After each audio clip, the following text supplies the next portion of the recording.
Bonjour à tous, heureuse de vous retrouver dans le Rendez-vous Santé. Aujourd'hui, nous allons parler de l'endométriose. Vous ne connaissez peut-être pas, vous n'êtes pas seul.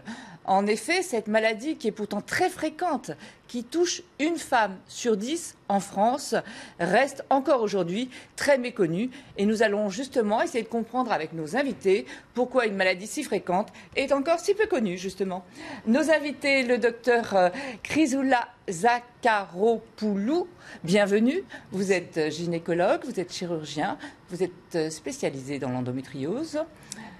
Imani, je suis ravie de vous recevoir. Merci. Vous êtes chanteuse et vous êtes l'ambassadrice de l'association Endomine qui lutte justement pour faire connaître cette maladie. Alors avant d'en discuter, toutes les trois, on va faire un bref rappel justement sur ce qu'est cette maladie, l'endométriose. Alors, l'endomètre, c'est quoi? C'est le tissu qui recouvre l'intérieur de l'utérus. Ce tissu va se gonfler tous les mois de vaisseaux sanguins, de globules rouges, pour se préparer à recevoir l'œuf, l'embryon.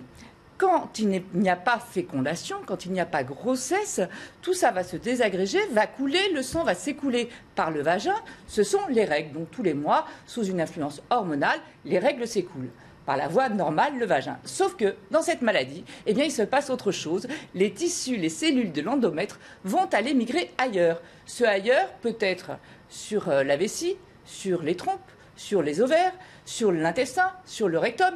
Parfois même, il peut monter encore plus haut, mais ça, c'est assez rare. Enfin, bref, ce tissu va aller se loger ailleurs et tous les mois, il va quand même répondre aux hormones. Alors, que se passe-t-il? Quels sont les symptômes? Docteur Zakharopoulou, quels sont les symptômes de cette maladie?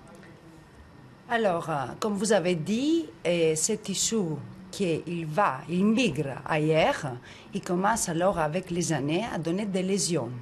Par exemple, au niveau de l'ovaire, on a une kyste. Il peut donner une kyste endométriosique ou aller envahir des tissus comme le rectum, la vessie, en formant des nodules. Alors, chaque fois qu'on a des règles, on commence à avoir des douleurs. Les symptômes plus fréquents, c'est la douleur pendant les règles qui s'appelle dysménorrhée.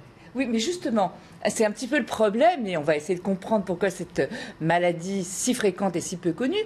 Les gens se disent c'est normal d'avoir mal pendant ces règles. Or, ce n'est pas normal, c'est ça? Exactement. Alors, c'est très difficile de distinguer les règles douloureuses normales et pas normales. Alors, comment on va faire pour l'expliquer? Alors, pour l'expliquer, qu'on peut avoir des douleurs, toutes les femmes, presque toutes les femmes, on a un peu de douleurs pendant les règles, et ça, il peut être physiologique. On peut avoir besoin de médicaments, on prend un médicament et ça passe. Mais quand on commence à avoir ces douleurs, en façon cyclique, ça veut dire chaque mois qu'on a les règles, on commence à avoir des douleurs. On prend des médicaments et on continue à avoir mal. On commence alors pendant les règles d'avoir une douleur telle qu'on commence à ne pas aller à notre travail. On ne peut pas faire notre vie quotidienne normale.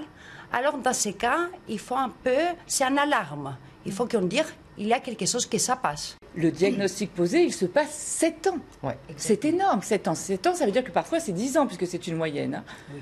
Exactement. Moi, dans mon cas, c'était 8 ans. 8 ans. Entre le moment où...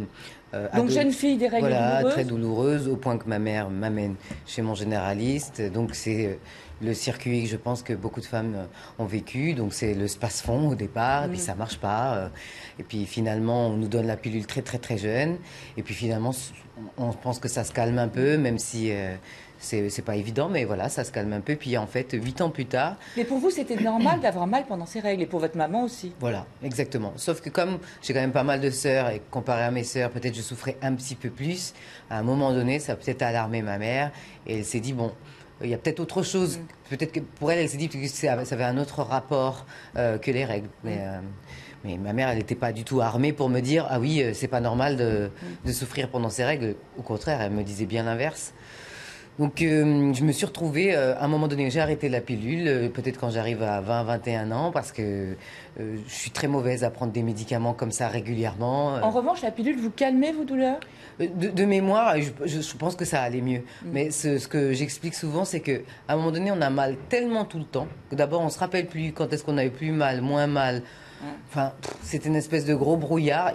Et en plus, on s'habitue tellement à la douleur que des fois, je pense que mon corps est en souffrance, mais j'ai tellement l'habitude, je ne me rends pas compte. Alors, on continue la journée et puis on est écroulé à la fin de la journée. Si c'était quelqu'un d'autre, il sortirait peut-être pas du lit. Puis nous, à force, on est tellement habitués qu'il faut continuer de fonctionner quand même. Donc, et voilà. Et à 23 ans, je suis tombée sur un docteur qui m'a posé les bonnes questions. J'ai eu une grosse crise et j'étais en vacances très loin de la France, j'étais à Tahiti, enfin de la métropole, et puis je suis tombée sur un docteur qui a dit c'est pas normal, j'arrive même pas à vous diagnostiquer, j'arrive même pas à faire la consultation, vous avez trop mal.